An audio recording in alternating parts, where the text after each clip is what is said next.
ఇంకొకటి చెప్పాలనుకుంటున్నానండి. నేనైతే చెప్తున్నాను, ఈమెంటి మాకు చెప్తుందిలే మనం వింటాంలానే మీరైతే అనుకోకండి. నేనైతే చెప్పేది వినండి. నేనేమనుకుంటున్నానంటే, మనకి ఇంత ఉంది కదా, ఇవంతా ఉంది, మనకి ధనము డబ్బు ఐశ్వర్యం అంతా ఉంది అని మనం ఎప్పుడు కూడా అనుకొని ఒకరి మీద ఎప్పుడు కూడా దిగువగా చూడకూడదండి. ఇంకొకరిని, లేని వాళ్ళని, వాళ్ళు కూడా మనతో పాటు సమానం అనే మనం ఎప్పుడు చూసుకోవాలి.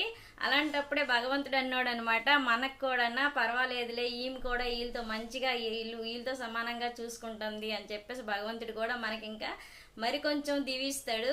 అలాంటప్పుడు మనం ఇంకా బాగుపడడానికి మంచి రోజులు వస్తాయండి. అందుకోసమని మనకి ఎంత ఉంది అంత ఉందని ఎగిరెగిరి పడకూడదండి.